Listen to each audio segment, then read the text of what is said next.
Hey guys, this is Dan from Magic Pachinko with another short video on a Pachinko machine. This is a 1976 Nishijin Model B, and I was doing the finishing touches on this, and I kept looking at it, and I said, something's wrong. I just noticed something was wrong. It was driving me nuts, and I finally kind of keyed down in here, and I'm going to bring the camera in so you can get a good shot of this Nishijin label right here. That should be an S, and it's not, it's a J. So this is actually on upside down, Nishijin. And it finally dawned on me, like, okay, that's what's wrong. So before we ship it, I will take this apart and flip it over so that it's correct. So 1976 Nishijin Model B, did a complete restoration on it with a new playfield. I really like this green filigree kind of trim. And then there's two lights over here that light up the orange, and I think that's really a very neat thing. This playfield was just absolutely trashed, very dirty, very faded out. I mean, you could barely see the colors of the fish. This is called 5 Fish. So that all got done. If you've watched any number of these, you know what we do to do a full restoration on these. Everything is taken care of, all the wood, new harnesses, everything gets cleaned.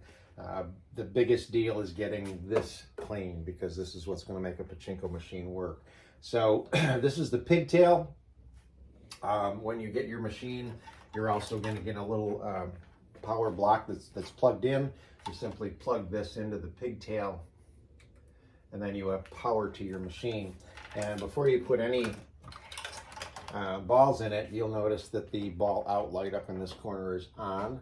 That means there's not enough or no balls in the machine. It's dictated by this micro switch here, and it's a weight transfer off and on.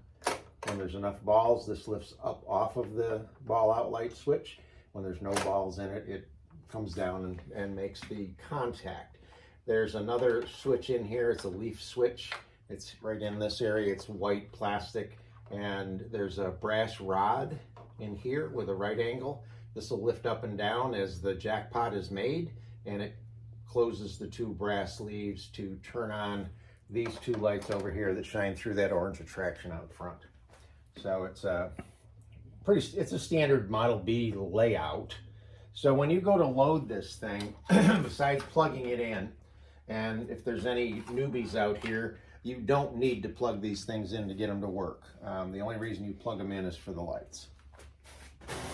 So there are two places you have to be aware of.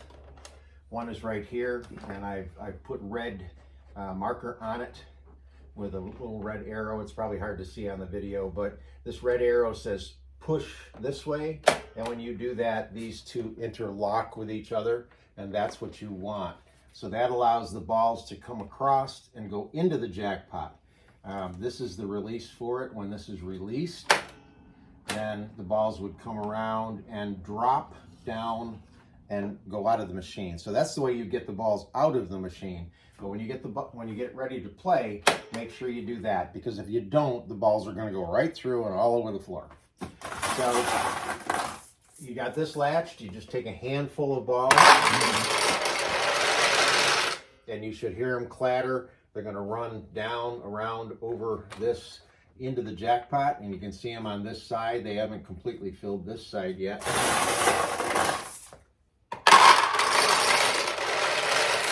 Okay, so both sides are completely full. Now the balls are going to start to back up, but they haven't backed up enough to turn the ball out light off.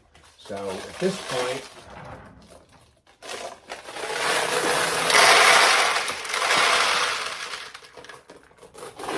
you can drop in the vast majority of the Pachinko balls that you own. Now you should have at least 500 to keep this pretty full. If you don't, I can sell them to you.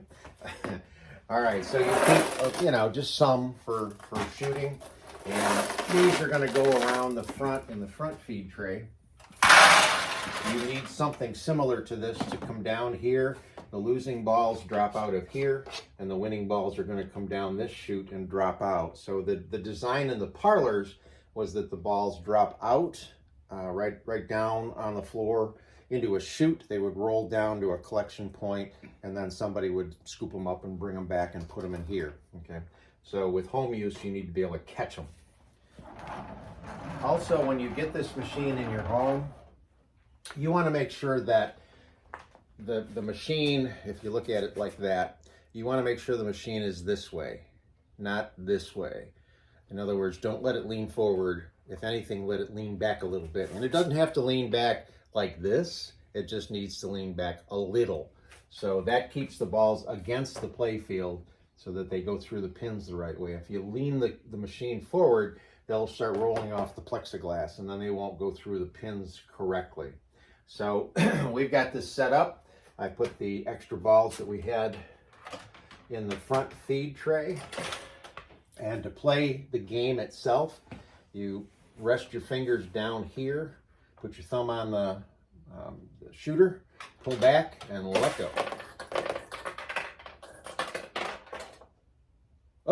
Oh, one thing I didn't tell you about. Actually, I planned ahead. No, I did not. Over here is what's called the seesaw chamber. And right here is another red arrow, and there's a rod right here.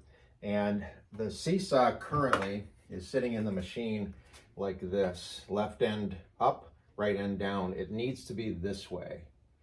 So when any winning ball comes in, it comes in and rolls down a ramp into the seesaw.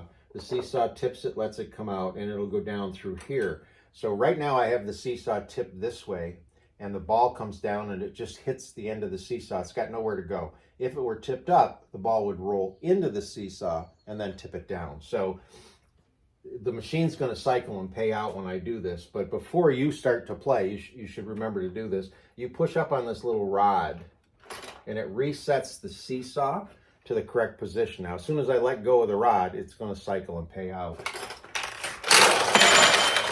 Okay, so that was the winning ball that dropped out, and the machine cycles. Now it's ready to go again. Okay, let's see if we can get some more wins here.